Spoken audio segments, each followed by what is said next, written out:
நாம் இழந்ததை மீட்க, மத்தியில் உரிமைகளை கேட்க வாக்களிப்பேர் இரட்டை இலை. KS academy and Lashkar academy இணைந்து நடத்தும் ஃப்ரீ மெகா சிசி மீட். தமிழ்நாட்டில் இருக்கிற எல்லா கட்சிக்கும் இன்னைக்கு ராஜ்யசபா இருக்கு. ஏன் தேமுதிக மட்டும் இல்லை, நமக்கு மட்டும் மறுக்கிறாங்கன்றது தான் எல்லாருடைய ஒரு வேதனையா இருந்தது. இப்போ நீங்க பார்லிமெண்ட்ல பேச போறீங்க, கேட்கறது எங்கள் உரிமை, கொடுக்க வேண்டியது அவங்க கடமை. தேமுதிக தேஞ்சிருச்சு, ஓஞ்சிருச்சு, ஒதுங்கிருச்சு, 1% கம்மியாயிடுச்சுன்னு உங்களுக்கு தெரியலாம். ஆனால் உண்மை கலை யதார்த்தம் அப்படின்றது அரசியலில் கை தேர்ந்தவர்களுக்கு நல்லா தெரியும்.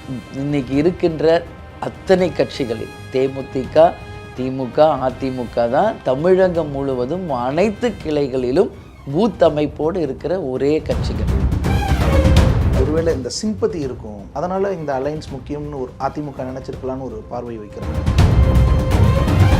வலுவான வேட்பாளர்களை பாஜக நிறுத்திருக்கலாம். வலுவான வேட்பாளர் வலுவில்லாதன்னு எதை வச்சு நீங்க கணிக்கிறீங்க? ஒரு ஆளுநரா இருந்தாங்க தமிழிசை, டக்குன்னு ரிசைன் பண்ணிட்டு வந்து நிக்கிறாங்க. ஒரு மத்திய அமைச்சர் எல் முருகன், ஒரு எம்எல்ஏ நயினார் நாகேந்திரன், தலைவர் அண்ணாமலை அப்படின்னு நிற்கும் போது இன்னைக்கு எல்லாருமே நீங்க பார்த்தா எங்க 5 பேர்ல யார் 3 பேரும் XMLA தான் நாங்களும் நிறுத்தியிருக்கோம். விஜய் பிரபாகர் நிற்கிறாரு, நாங்களும் வலுவான ஆட்களை தானே நிறுத்தியிருக்கோம்.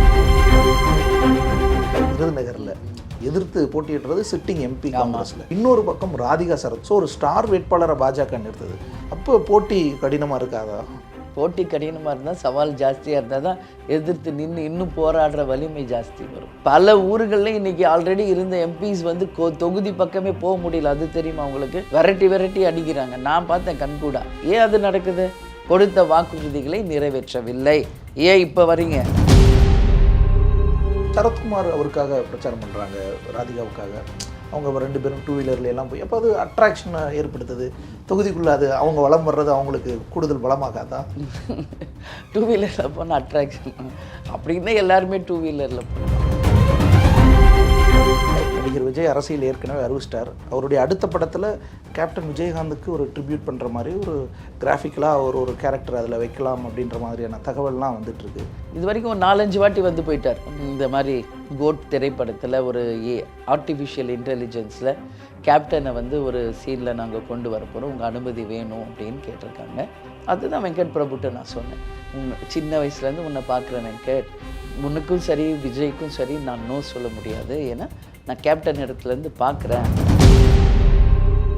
ஆனால் பாஜக கூட்டணிக்காக வற்புறுத்தியெல்லாம் கூப்பிடுறாங்க, மிரட்டல்லாம் விடுத்தாங்க. அதெல்லாம் மிரட்டல்ன்றது தவறான ஒரு வார்த்தை, அப்படி கிடையாது.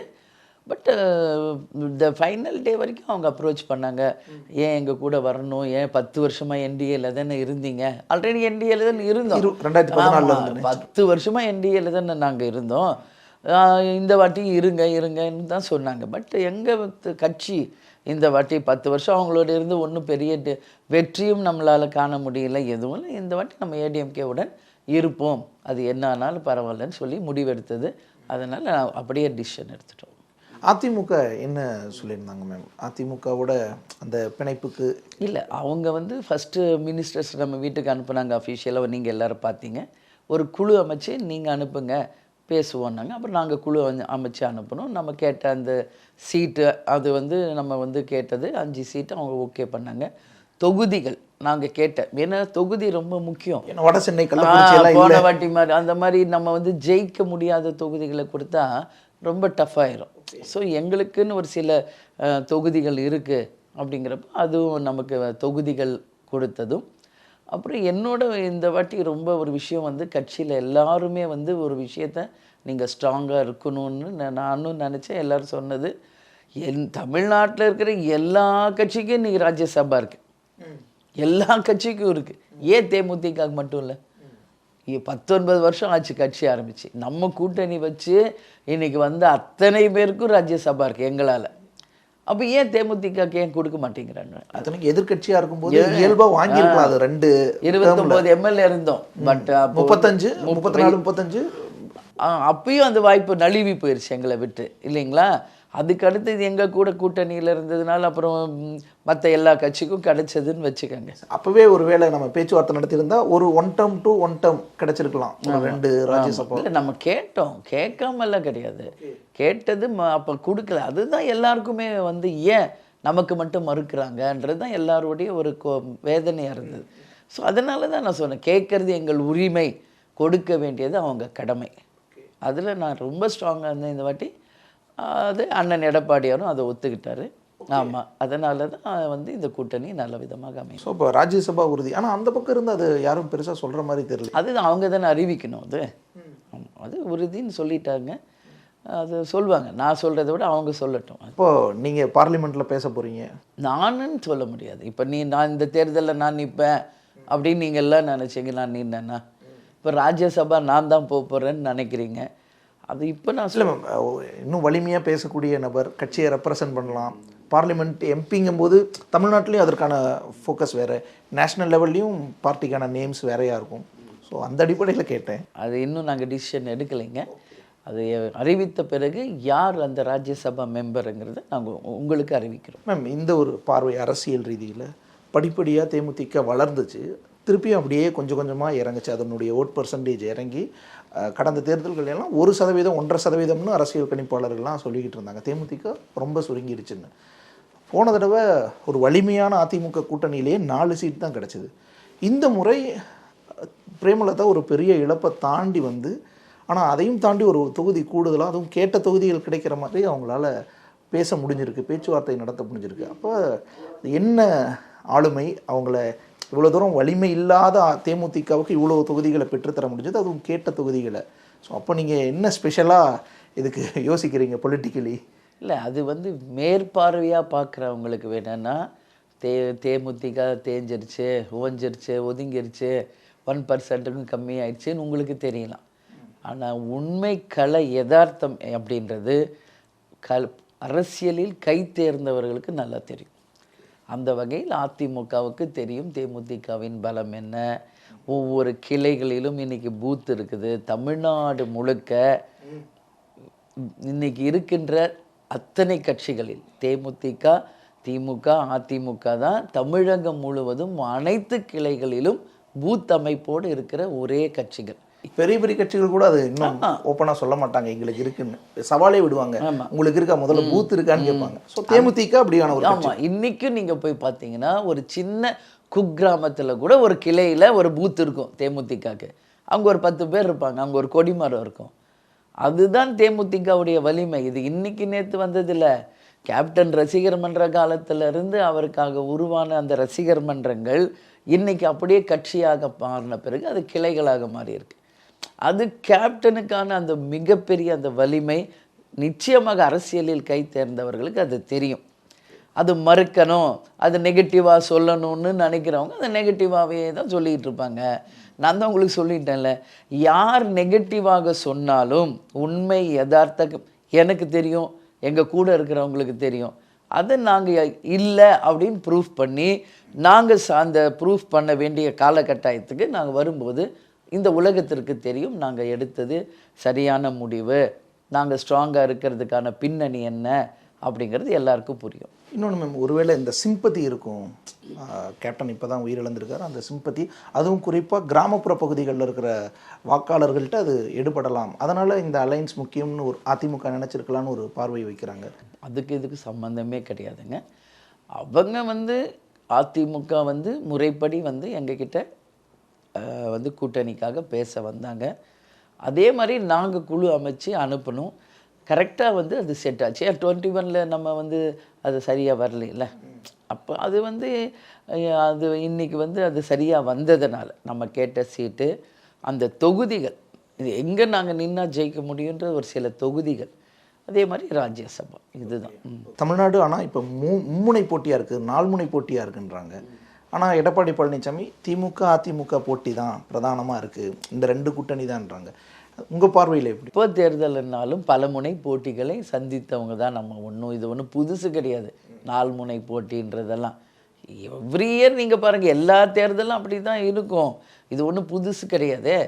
அப்படி இருக்கும் பொழுது இன்றைக்கி வந்து பிஜேபி என்பது தமிழகத்தை பொறுத்த வரைக்கும் எந்த அளவு வலிமையானது ஒரு விஷயமாக இருக்குது என்பது அதுதான் சொன்ன கலை யதார்த்தம் என்ன அப்படிங்கிறது உண்மையில் அரசியல் தெரிந்தவர்களுக்கு தெரியும் அப்படின்னு நான் சொன்ன ஒரே லைன். அதனால் இன்றைக்கி வந்து யாருக்கு வந்து பேஸ் ஸ்ட்ராங்காக இருக்குது அப்படிங்கிறது எல்லாருக்கும் தெரியும். அந்த வகையில் தான் இன்றைக்கி அவர் சொல்கிற கருத்து திமுக அதிமுகவுக்கு தான் நேரடி போட்டின்னு அவர் சொல்கிறார். ஏன்னா அவர் முதல்வராக இருந்திருக்காரு, கலை யதார்த்தம் அவருக்கும் தெரியும். அதனால் அவங்க வந்து அப்படி தான் சொல்லுவாங்க. அண்ணாமலை வந்து பாஜகவை நல்லா வலுப்படுத்திட்டாரு. இன்னைக்கு பாமக கூட்டணிக்கு வருது, நிறைய கட்சிகள் கூட்டணிக்கு வராங்க. அவங்க ஒரு வலிமையான காம்படிட்டராக அண்ணாமலை உருவாக்கிட்டார். 25% ஓட்டுன்றாருல. நாங்கள் கூட தான் சொல்லலாம் எங்களுக்கு 50% ஓட்டு இருக்குதுன்னு. சொல்லுவது எல்லாமே உண்மையாயிரும். நம்ம வந்து அந்த தேர்தல் நேரம் வந்து நம்ம ப்ரூஃப் பண்ணணும். இப்போ அவங்கவுங்க கட்சி மேலே அவங்கவுங்களுக்கு எல்லாருக்குமே நம்பிக்கை உண்டு. எங்கள் கட்சி தான் சிறந்த கட்சின்னு அத்தனை கட்சியும் தான் சொல்லுவாங்க.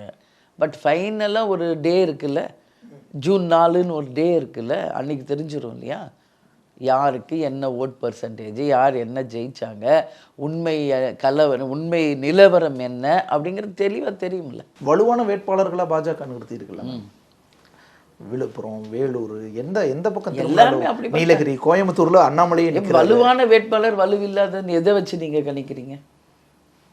எதை வச்சு கணிக்கிறீங்க? ஒரு ஆளுநராக இருந்தாங்க தமிழிசை, டக்குன்னு ரிசைன் பண்ணிட்டு வந்து நிற்கிறாங்க. ஒரு மத்திய அமைச்சர் எல் முருகன், ஒரு எம்எல்ஏ நயினார் நாகேந்திரன், தலைவர் அண்ணாமலை அப்படின்னு நிற்கும்போது இன்னைக்கு எல்லாருமே நீங்கள் பார்த்தா எங்கள் 5 பேரில் யார் 3 பேரும் எக்ஸ்எம்எல்ஏ தானே நாங்களும் நிறுத்தியிருக்கோம். நாங்கள் வலுவான வேட்பாளரை தானே நிறுத்தியிருக்கோம். இன்னொன்று விஜய் பிரபாகர் நிற்கிறாரு, நாங்களும் வலுவான ஆட்களை தானே நிறுத்தியிருக்கோம். அப்படி பார்த்தா அதிமுகவில் இன்றைக்கி 40 தொகுதிக்கும் நான் நேரடியாக போய் அத்தனை வேட்பாளர் நான் சந்திச்சுட்டு வந்திருக்கேன். அத்தனை பேரும் படித்தவங்க, அத்தனை பேரும் இளைஞர்கள், அறிமுகமானவங்க, எல்லாருக்குமே மக்கள்கிட்ட நல்ல அறிமுகம் இருக்குது, படித்தவங்களாக இருக்காங்க. ஸோ எல்லாருமே அவங்கவுங்க கட்சி ரீதியாக நல்ல வலுவான ஆட்களை தான் போட்டிருக்காங்க. தேர்தலோட அதிமுக காணாமலே போயிடுன்னெல்லாம் சொல்கிறாரு. அப்படி தான் சொல்லுவாங்கங்க. இங்கே பாருங்கள், ஒரு கட்சி மேலே நம்ம வந்து குற்றம் சொல்லணும், குறை சொல்லணும்னா எதை வேணாலுமே பேசலாமே இல்லையா? எது வேணும், இதை விட இன்னும் ஒஸ்ட்டாக கூட பேசலாம். பட் உண்மை கலை யதார்த்தம் என்ன அப்படின்றது ஜூன் 4 இந்த கேள்வி எல்லாத்துக்கும் பதில் தெரிஞ்சிடும். இந்த தொகுதியில் நான் விருதுநகரில் எதிர்த்து போட்டியிடுறது சிட்டிங் எம்பி காங்கிரஸில். இன்னொரு பக்கம் ராதிகா சரத்குமார், அவங்களுக்கு தமிழ்நாடு முழுக்க, இந்தியா முழுக்கவே அறிமுகம் இருக்கு. ஸோ ஒரு ஸ்டார் வேட்பாளரை பாஜக நிறுத்துது. அப்போ போட்டி கடினமாக இருக்காதா? போட்டி கடினமாக இருந்தால், சவால் ஜாஸ்தியாக இருந்தால் தான் எதிர்த்து நின்று இன்னும் போராடுற வலிமை ஜாஸ்தி வரும். அப்படி நீங்கள் சொல்கிறீங்க. பட் எங்களை பொறுத்த வரைக்கும் ஆல்ரெடி 10 இயர்ஸாக வந்து மிஸ்டர் மாணிக் தாகூர் எம்பியாக இருந்திருக்காரு. அவர் மேலே நான் சொல்கிறத விட நீங்கள் ஆஸ் எ ஜேர்னலிஸ்டாக அப்படியே நீங்கள் வந்திருக்கீங்க விருதுநகருக்கு. ஒரு ரவுண்ட் அப்படியே போய் மக்கள் பல்ஸை பாருங்கள், உங்களுக்கே தெரியும். மக்களை பொறுத்த வரைக்கும் கொடுத்த வாக்குறுதிகளை நிறைவேற்றணும். கொடுத்த வாக்குறுதிகளை நிறைவேற்றவில்லை என்றால் அது எவ்வளோ பெரிய ஆளாக இருந்தாலும் அவங்களுக்கான அங்கீகாரமோ மரியாதையோ மறுக்கப்படும். இன்றைக்கி நீங்கள் அப்படி சொல்கிறீங்க. இன்றைக்கி நான் தமிழ்நாடு முழுக்க எத்தனை ஊருக்கு நேராக போய் எல்லாரையும் பார்த்துட்டு வரேன். பல ஊர்களில் இன்றைக்கி ஆல்ரெடி இருந்த எம்பிஸ் வந்து தொகுதி பக்கமே போக முடியல. அது தெரியுமா உங்களுக்கு? விரட்டி அடிக்கிறாங்க. நான் பார்த்தேன் கண்கூடா. பல தொகுதிகளில் இது நடக்குது. ஏன் அது நடக்குது? கொடுத்த வாக்குறுதிகளை நிறைவேற்றவில்லை. ஏன் இப்போ வரீங்க? இது வந்து ஒரு 40 தொகுதினா ஒரு 35 தொகுதியில் இதை என்னால் பார்க்க முடிஞ்சது. Okay ma'am. ஆனால் அந்த அதிருப்தி வாக்குகளை அது நமக்கு தான் வரும்ன்றது என்ன நிச்சயம்? பாஜக கூட நம்பிக்கை தானே வாழ்க்கை. பாஜக கூட போகலாம். அதே விஷயம் அவங்களுக்கு இருக்கிற நம்பிக்கை எங்களுக்கு இருக்கக்கூடாதா என்ன? நம்பிக்கை தானே வாழ்க்கை. நாங்கள் ஒன்றும் சும்மா வந்து இங்கே நிற்கலையா? நிற்கிறவர் யார்? கேப்டனின் புதல்வர், இன்னைக்கு மக்கள் போற்றக்கூடிய ஒரு மண்ணின் மைந்தர், படித்தவர், இளைஞர். அவருக்கான விஷன் மிகப்பெரிய அளவில் இருக்குது. அவருக்கான கனவுகள் மிகப்பெரிய அளவில் இருக்குது. தன் தந்தையின் கனவை இந்த யங் ஏஜில் சுமந்து கொண்டு இவ்வளோ பெரிய ஒரு சவாலை எதிர்த்து இன்றைக்கி தொகுதியில் வந்து இந்த மண்ணுக்கு சொந்தக்காரர் அவர். எங்கள் பாரம்பரியம், எங்கள் பூர்வீகம் எல்லாமே விருதுநகர். சொந்த மண்ணுக்காக உழைக்கணும்னு வந்து அவர் நிற்கிறாருல்ல. அதனால் வெற்றி இங்கே பாருங்கள். அந்த காலத்தில் நம்மெல்லாம் ராஜாக்கள் காலத்தில் வாழ்ந்தவங்க. நம்மெல்லாம் அலெக்சாண்டர் வந்து 12 வயசுலேயே வந்து போரிட்டவர். சரிங்களா? நம்ம இந்தியாவிலேயே அந்த மாதிரி நிறைய ராஜாக்கள் வாழ்ந்த வரலாறுலாம் நம்ம படிச்சிருக்கிறோம். இங்கே ஏஜோ அது கிடையாது. இங்கே ஏஜுக்கு அப்பாற்பட்டு திறமை, சவால்களை எதிர்கொள்ளும் அந்த தைரியம், சொன்ன வாக்குறுதியை நிறைவேற்றும் வலிமை, இதுதான் ஒரு கேண்டிடேட்டுக்கு வேணும். இது எல்லாமே 100% விஜய் பிரபாகருக்கு இருக்குது. சரத்குமார் அவருக்காக பிரச்சாரம் பண்ணுறாங்க, ராதிகாவுக்காக. அவங்க 2 பேரும் டூ வீலர்ல எல்லாம் போய் அப்போ அது அட்ராக்ஷனை ஏற்படுத்துது தொகுதிக்குள்ளே. அது அவங்க வளம் வர்றது அவங்களுக்கு கூடுதல் பலமாகாதா? டூ வீலரில் போனால் அட்ராக்ஷன் அப்படின்னா எல்லாருமே டூ வீலரில் போகல, அப்படி கிடையாது. அவர் அவங்க ஒய்ஃப்காக வந்து ஓட்டு கேட்குறாருங்க. இன்றைக்கி நான் வந்து என் மகனுக்காக நான் ஓட்டு கேட்கலையா? அந்த மாதிரி தான் அவர் ஒய்ஃப்காக அவர் வந்து ஓட்டு கேட்டுக்கிட்டு இருக்காருங்க. அதெல்லாம் நம்ம வந்து கன்சிடரில் எடுத்துக்க வேண்டாம். அவங்க கடமையை அவங்க செய்கிறாங்க, எங்களுக்கான கடமையை நாங்கள் செய்துக்கிட்டு இருக்கோம். ஒருவேளை மேம் ஒருவேளை அப்போ பிரேமலதா ஒருவேளை விருதுநகரில் நிற்கலாம், இல்லை விஜய் பிரபாகர். ஸோ உங்களை இல்லை விஜய் பிரபாகரை கவுண்ட்ரு பண்ணுறதுக்காக பாரதிய ஜனதா தயார் செஞ்ச வேட்பாளரோ ராதிகா, ஏன்னா அவங்க திடீர்னு தான் கட்சியை இணைச்சிட்டு வந்து போட்டிடுறாங்க. இப்போ உங்களை கவுண்ட்ரு பண்ணணும் அப்படிங்கிறதுக்காகவே அவங்க வந்திருக்காங்களோ? அவங்க ஏன் திடீர்னு ஓவர் நைட் டிசைட் பண்ணாங்க, கட்சியை இணைச்சாங்க, ஏன் விருதுநகரில் நின்னாங்க, இந்த கேள்விக்கெல்லாம் நான் பதில் சொல்ல முடியாது. இதுக்கான பதிலை சொல்ல வேண்டியது மிஸ்டர் சரத்குமார் அவர்கள் தானே ஒழிய நான் கிடையாதுங்க. அதனால் இந்த கேள்வி நீங்கள் அவங்கக்கிட்ட தான் கேட்கணும். மேம் இன்னும் ஒரு பக்கம் திமுகவில் மேடை ஏறி உதயநிதி ஸ்டாலின் பிரச்சாரம் பண்ணிட்டு இருக்கார் வேனில் ஒவ்வொரு ஊர்களுக்கு போய். அதே ஊர்களில் முதல்வர் ஸ்டாலின் மேடை போட்டு அங்கே பிரச்சாரம் பண்ணுறாரு, பெரும் கூட்டத்தை கூட்டி பிரச்சாரம் பண்ணுறாரு. உதயநிதியும் பிரச்சாரம் பண்ணுறாரு. ஸோ அங்கே ஒரு ஸ்டாரான ஒரு 2 பேர் பிரச்சாரம் பண்ணுறாங்கன்னா அந்த கூட்டணிக்கு அவங்க 2 பேரையும் சொல்லலாம், எல்லா தொகுதிகளும். அதே மாதிரி இந்த பக்கம்னா எடப்பாடி பழனிசாமி மேடை போட்டு ஒவ்வொரு ஊர்களையும் பிரச்சாரம் பண்ணுறாரு, நீங்கள் வேனில் ஒவ்வொரு ஏரியாலும். ஸோ இங்கே உதயநிதி ஸ்டாலின், இங்கே எடப்பாடி பிரேமலதா, அந்த மாதிரி 2 கூட்டணிக்கும் ஒரு ஸ்டாராக இருக்காங்க பிரச்சாரத்துக்கு. அப்போ பிரேமலதாவோட இம்பார்ட்டன்ஸ் தேவை அதிமுக கூட்டணிக்கு ரொம்ப முக்கியமானதா, ஒரு செகண்ட் பர்சனாலிட்டியாக அங்கே இருக்காங்க அப்படின்னு ஒரு விமர்சனம், ஒரு பார்வை வைக்கிறாங்க, அரசியல் ரீதியாக பார்க்குறாங்க. நாம் அப்படி புரிஞ்சுக்கலாமா? அது புரியாதவங்க வேணால் இந்த கேள்வியை கேட்கலான்னு நினைக்கிறேன். கட்சி ஆரம்பித்து 19 ஆண்டு காலம் எல்லா தேர்தலையும் எல்லா இடத்துலையும் நான் பிரச்சாரம் பண்ணியிருக்கேன். எஸ்பெஷலி நாங்கள் ஏடிஎம்கே கூட கூட்டணி இருந்த 2019 அப்பயும் தமிழ்நாடு முழுக்க நான் சென்று அனைத்து வேட்பாளருக்காக. அங்கே முதன்மையானவங்களா ஸ்டாலின் உதயநிதி இருக்கிற மாதிரி இங்கே முதன்மையானவங்களா எடப்பாடி பிரேமலதா இருக்காங்க. ஒரு கூட்டணி கட்சி தலைவராக இருந்தாலும் அவர் அனைத்து தொகுதிகளுக்கும் போகிறது ஓகே, இந்த கூட்டணியோட செகண்ட் மேன் மாதிரியான. ஆமாம், இன்னைக்கு யார் வந்து ஃபெமிலியராக இருக்கா அவங்க தானே தமிழ்நாடு முழுக்க போக முடியும். அப்படி இருக்கும்போது அண்ணன் எடப்பாடியார் வந்து எக்ஸ்சிஎம்மாக இருந்திருக்காரு, அவருக்கான அனுபவம் வச்சு அவர் தமிழ்நாடு முழுக்க பிரச்சாரம் போகிறாரு. நான் தமிழ்நாடு முழுக்க பிரச்சாரம் போவது இது ஒன்றும் புதிதே அல்ல. எப்போ கட்சி ஆரம்பித்தோமோ அன்னியிலேருந்து நான் போய்கிட்டு தான் இருக்கிறேன். நாங்கள் தனித்து களம் காண்ட போதும் நான் போயிருக்கேன். எம்பிஏ எலெக்ஷன் 2009 தமிழ்நாடு முழுக்க நான் போயிருக்கேன். அனைத்து இடைத்தேர்தல் நான் சந்திச்சிருக்கேன். இந்த 19 ஆண்டு காலமும் தமிழகம் முழுவதும் என்னுடைய பிரச்சாரம் இருந்திருக்கிறது. அந்த வகையில் தான் இந்த வாட்டியும் இருக்குது. உங்கள் பிரச்சாரங்களுக்கு அதிமுக சைட்லேருந்து எந்த அளவுக்கு ஒத்துழைப்பு கொடுக்குறாங்க? அதுதான் சொல்லிட்டேன், நல்ல புரிதலோடு, மிகப்பெரிய ஒரு புரிதலோடு இந்த கூட்டணி இன்னைக்கு வந்து சிறப்பாக செயல்படும். மேல் மட்டும் கிடையாது, நான் சொன்ன கேடர்ஸ் தொண்டர்கள் வரைக்கும் இணைந்து களத்தில் அந்த அளவு ஒரு வீரர்களாக இன்றைக்கி வந்து பணியாற்றுறாங்க. அதை பார்க்கும்போதே களத்தில் நமக்கே மிகப்பெரிய ஒரு நம்பிக்கை வருது. இந்த கூட்டணியை மக்கள் விரும்புகிறாங்க. மக்கள் போற்றும் ஒரு கூட்டணியாக, தொண்டர்கள் விரும்பும் ஒரு கூட்டணியாக மிகப்பெரிய அளவில் இந்த களத்தில் என்னால் பார்க்க முடியுது. நடிகர் விஜய் அரசியல் ஏற்கனவே அறிவிச்சிட்டார். அவருடைய அடுத்த படத்தில் கேப்டன் விஜயகாந்துக்கு ஒரு ட்ரிபியூட் பண்ணுற மாதிரி ஒரு கிராஃபிக்கலாக ஒரு கேரக்டர் அதில் வைக்கலாம் அப்படின்ற மாதிரியான தகவல்லாம் வந்துட்டுருக்கு. அது குறித்த உங்களுடைய? ஆமாம், அது விஜயோடைய அந்த கோட்டுன்ற ஒரு படத்தை பற்றி எனக்கு கேட்குறீங்க. அவர் அந்த படத்தோட டைரக்டர் வெங்கட் பிரபு இது வரைக்கும் ஒரு 5-6 வாட்டி வீட்டுக்கு வந்து அதை பற்றி எங்ககிட்ட ஃபஸ்ட்டு சண்முக பாண்டியன்ட்ட பேசினாருங்க. இப்போ நான் பிரச்சாரத்துலலாம் இருக்கும்போது அப்புறம் நேரடியாக என்னை வந்து பார்க்கணுன்னு ஒரு 4-5 வாட்டி சண்முக பாண்டியனை கேட்டு, அப்புறம் நான் வந்து இந்த ஒரு கேப்பில் சென்னை போயிருந்தேன் அங்கே பிரச்சாரத்துக்கு. அப்போ வந்தார் வீட்டுக்கு. இது வரைக்கும் ஒரு 4-5 வாட்டி வந்து போயிட்டார் வெங்கட் பிரபு சண்முக பாண்டியனோட பேசுகிறது நம்ம வீட்டுக்கு. என்ன வந்து இந்த தேர்தல் பிரச்சாரம் போது வந்தார், வந்து சந்தித்து இந்த மாதிரி கோட் திரைப்படத்தில் ஒரு ஆர்டிஃபிஷியல் இன்டெலிஜென்ஸில் கேப்டனை வந்து ஒரு சீனில் நாங்கள் கொண்டு வர போகிறோம், உங்கள் அனுமதி வேணும் அப்படின்னு கேட்டிருக்காங்க. நானும் வந்து இப்போ தொடர்ந்து பிரச்சாரத்தில் இருக்கிறேன். அப்புறம் விஜயும் வந்து என்னை பார்க்கணுன்னு சொல்லியிருக்காரு, ஏதோ அவுட்டோர் ஷூட்டிங்கில் இருக்கார் அப்படின்ற மாதிரி சொன்னாங்க. நானும் சொன்னேன் நிச்சயமாக, ஏன்னா இன்றைக்கி கேப்டன் இல்லாத போது அந்த இடத்துல இருந்து தான் நான் யோசிக்கிறேன், கேப்டன் இருந்தால் என்ன சொல்வாரோ விஜய்க்கு.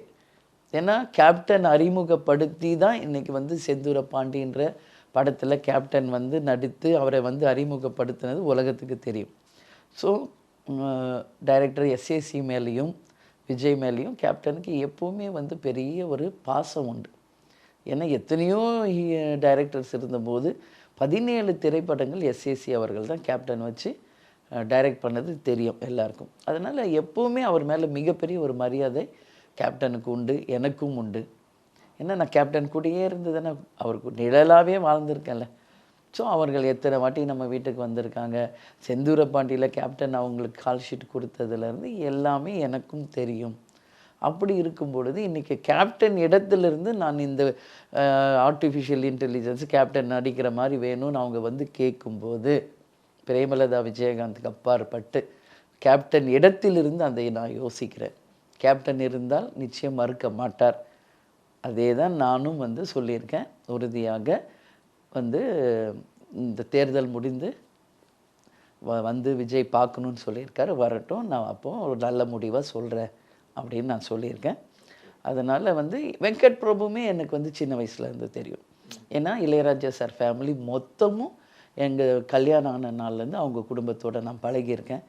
அதுதான் வெங்கட் பிரபுட்ட நான் சொன்னேன், சின்ன வயசுலேருந்து உன்னை பார்க்குறேன் வெங்கட், உனக்கும் சரி விஜய்க்கும் சரி நான் நோ சொல்ல முடியாது. ஏன்னா நான் கேப்டன் இடத்துலேருந்து பார்க்குறேன். அதனால் இந்த தேர்தல் முடித்து நான் வந்துடுறேன், அதுக்கப்புறம் வாங்க, அது நல்ல ஒரு தகவலாக உங்களுக்கு கொடுக்குறேன்னு சொல்லியிருக்கேன். அதனால் அந்த விஜய்க்கு வந்து அந்த ஆர்டிஃபிஷியல் இன்டெலிஜென்ஸ் வந்து கேப்டன் பண்ணணும்னு ஒரு பெரிய விருப்பம் இருக்கிறதா வெங்கட் பிரபு என்கிட்ட சொன்னார். அதனால் நானும் அதை பற்றி கண்டிப்பாக ஒரு நல்ல தகவல் சொல்கிறேன் அப்படின்னு சொல்லியிருக்கேன். அவ்வளோ லட்சக்கணக்கான மக்கள் குழுமி இருந்த போதும் விஜய் அந்த நெருக்கடிகளெல்லாம் தாண்டி நிறைய பெரிய ஸ்டார்ஸ் எல்லாம் வந்துட்டு பார்க்க முடியாமல் எல்லாம் போன சூழல் இருந்துச்சு. ஆனால் இவர் அந்த நெருக்கடிகளுக்குள்ளேயும் அவ்வளோ நெருக்கடி மத்தியில் வந்து வந்தாங்க, நிறைய ஆர்டிஸ்ட் வந்தாங்க. அர்ஜுன் சார், பெரிய பெரிய சத்யராஜ் சார் எல்லாருமே வந்தாங்க. வரலன்னு யாரும் சொல்ல முடியாது. எங்கள் இந்தியாவில் இல்லாதவங்க தான் வர முடியல. அதாவது நியூ இயர்க்காக வெளியூர் போனவங்க, வெளிநாட்டுக்கு போனவங்க, அவங்க வர முடியலையே ஒழிய சென்னையில் இருந்தால் ஆல்மோஸ்ட் எல்லா ஹீரோஸும் வந்தாங்க. அந்த வகையில் விஜயும் வந்தார், பார்த்தாரு. அவர் ட்ரிபியூட்டை கேப்டனுக்கு செலுத்தினார். அது வந்து எங்களுக்கு ஒரு சந்தோஷம்தான். ஒரு இப்போ அரசியல் கேப்டன் எப்படி சினிமா அரசியல் வந்தாரோ அதே மாதிரி அவர் மூலமாக மக்கள்கிட்ட பிரபல்யமான விஜயும் அரசியலுக்கு வரணும்னு யோசிக்கிறாரு. ஒரு மூத்த அரசியல் கட்சி தலைவராக, ஒரு பொதுச் செயலாளராக நீங்கள் அவருடைய அரசியல் வருகை எப்படி பார்க்குறீங்க? அதுதான், இன்னும் வந்து விஜய் பேர் தான் சொல்லியிருக்காரு. எப்போ லான்ச் பண்ண போகிறோம், எப்போ அறிவிக்க போகிறோம், எப்படி நடத்த போகிறோம், இன்னும் அதை பற்றி 26 தேர்தலுக்கு வந்துடுறோன்ட்டாங்க அப்படின்னு சொல்கிறாங்க. பட் இன்னும் அது 2 வருஷம் இருக்கே, 26ங்கிற லாங் பீரியட் இல்லையா? ஸோ அதுக்கு முன்னாடி அவங்களுடைய நிலைப்பாடு, அவங்க எப்படி கொண்டு வர போகிறாங்கன்றதெல்லாம் அவங்க சொல்லணும். அதற்கு பிறகு அதை பற்றி என் கருத்துக்களை சொல்கிறேன். வாக்காளர்களுக்கு நீங்கள் சொல்லக்கூடிய விஷயம்? தமிழ்நாடு வாக்காளர் பெருமக்கள் அனைவருக்கும் நான் என்ன சொல்லணும்னா, நம்ம தமிழ்நாட்டுக்கு நிச்சயமாக நல்லது நடக்கணும், இதுதான். அதனால் வலுவான ஒரு எம்பிஸாக நீங்கள் தேர்ந்தெடுத்து நம்ம தமிழ்நாட்டுக்கு வேண்டிய திட்டங்களை கொண்டு வந்து பார்லிமெண்ட்டில் அதை பற்றி பேசி அதை கொண்டு வரக்கூடிய நல்ல ஆளுங்களை நீங்கள் வந்து செலக்ட் பண்ணுங்கன்னு நான் சொல்கிறேன். உடனே கேட்பாங்க, உங்களுக்கு பிரைம் மினிஸ்டர் கேண்டிடேட்டே இல்லையே, நீங்கள் எப்படி வந்து அப்படின்னு ஒரு கேள்வி வரலாம். நான் என்ன சொல்கிறேன், பிரைம் மினிஸ்டர் கேண்டிடேட் இருந்தபோது மட்டும் அந்த எம்பிஸ் என்ன கொண்டு வந்தாங்கன்றதே ஒரு பெரிய கேள்வி. எவ்வளோ பெரிய கேபினட் மினிஸ்டர்ஸ் எல்லாம் இங்கே இருந்தபோதும் பல ஊழல் வழக்குகள் தான் வந்திருக்கிறது. தமிழ்நாட்டுக்கு நாம் கேட்டு பெற வேண்டிய பல உரிமைகள், பல வாய்ப்புகள் இருந்தபோதும் நாம் கேட்டு பெற முடியலை. அதில் எஸ்பெஷலி கச்சத்தீவு, காவேரி, அதே மாதிரி நம்ம எடுத்துக்கிட்டோம்னா ஒரு வருஷத்துக்கு 2 கோடி பேருக்கு வேலை வாய்ப்பு, நம்மளுடைய இன்ஃப்ராஸ்ட்ரக்சர், நம்மளுடைய இண்டஸ்ட்ரீஸ், இதெல்லாமே நமக்கு ஒரு பெரிய கேள்விக்குறியாக தானே இருக்குது. அப்படி இருக்கும் பொழுது ஒரு எம்எல்ஏ செய்ய முடியாதது ஒரு சிஹெச்ஏ செய்ய முடியும், வலுவானவர்களாக இருந்தால். அந்த மாதிரி ஒரு வலுவான ஒரு எம்பிஸாக தான் எங்கள் எம்பிஸ் இருப்பாங்கன்றதை நான் ஒரு ஸ்ட்ராங்காக சொல்கிறேன். உங்களுக்கு பிரைம் மினிஸ்டர் கேண்டிடேட் இல்லையே என்டிஆர் எல்லையன்ஸில் 10 வருஷம் இருந்தோமே, அப்போ மட்டும் என்ன நடந்தது? அதுவல்ல, இந்த தொகுதிக்கு என்ன நம்மளால் செய்ய முடியும் என்ற திட்டத்தை வகுத்து அந்த விஷயத்தில் நம்ம ஸ்ட்ராங்காக இருந்து நம்ம குரல் பார்லிமெண்ட்டில் எதிரொலித்து அந்த விஷயத்தை நம்ம தொகுதிக்கு நிச்சயம் கொண்டு வரக்கூடிய நல்ல வேட்பாளர்களாக தான் தேசிய முற்போக்கு திராவிட கழகத்தின் வேட்பாளர்கள் நிச்சயம் 5 தொகுதியிலும் இருப்பாங்க. எஸ்பெஷலி விருதுநகரில் நீங்கள் கேட்குறதுனால சொல்கிறேன், விஜய பிரபாகர் சின்ன வயசுன்னு யாரும் நினச்சிடாதீங்க. அவர் வெரி பிரில்லியன்ட். அவருக்கு மிகப்பெரிய சேலஞ்சஸ் ரொம்ப பிடிக்கும். தன்னால் முடியுங்கிறத தன் செயல்களில் நிரூபிக்கிற கூடியவர். சின்ன வயசுலேயே பேட்மிண்டன் லீக் எடுத்தவர். ஒரு மிகப்பெரிய கான்சர்ட்டை நடத்தியிருக்காரு. உலக லெவலில் ஒரு டாக் ஷோவை நடத்தி இந்தியாவுக்கு ப்ரைட் வாங்கி கொடுத்துருக்கிறாரு. ஆர்கிடெக்சர் படிச்சிருக்காரு. அவருக்கான விஷன் மிகப்பெரிய அளவில் இருக்குது. அதனால் நிச்சயமாக இது மண்ணின் மைந்தர். அவர் பிறந்ததுலேருந்து இங்கே பார்க்குறாரு. எங்கள் திருமணம் நடந்தது திருப்பரங்குன்றம், இதே மதுரையில். கட்சி ஆரம்பித்தது திருப்பரங்குன்றம். எங்கள் மூதாதையர்கள் எல்லாரும் பிறந்து வளர்ந்தது எல்லாமே விருதுநகர், குலதெய்வம். அப்படி பார்க்கும்போது எல்லாமே இரத்த பந்தங்கள், சொந்த பந்தங்கள். அந்த தொகுதிக்கு செய்யாமல் நான் யாருக்கு செய்ய போகிறேன் அப்படின்ற அந்த உணர்வு, அதுக்கு எல்லாத்தையும் மீறி மக்கள் அவர் மேலே வச்சிருக்கிற பாசம். அவருக்கு இல்லைன்னா யாருக்கு? எங்கள் அண்ணன் பிள்ளை அவருக்கு தான் இந்த வாட்டி எங்கள் ஓட்டுன்னு சொல்லி தாய்க்குலங்களும் சரி, பெரியவர்களும் சரி, எல்லாருமே விஜய் பிரபாகருக்கு இன்றைக்கி சப்போர்ட்டாக நிற்கிறாங்க. அதனால் நிச்சயமாக விஜய் பிரபாகர் மாபெரும் வெற்றி பெறுவார். அவர் கொடுத்த வாக்குறுதிகளை நிறைவேற்றி விருதுநகரை ஒரு சிறந்த தொகுதியாக அவர் நிச்சயம் ஜெயித்த பிறகு நிலை நாட்டுவார் என்று நான் நம்புகிறேன். நன்றி மேம், உங்களுடைய இணைப்புக்கு நீங்கள் நன்றி. நன்றி, வணக்கம். நாம் இழந்ததை மீட்க, மத்தியில் உரிமைகளை கேட்க வாக்களிப்பேர் இரட்டை இலை. KS academy and Lashkar academy இணைந்து நடத்தும் ஃப்ரீ மெகா சிசி மீட்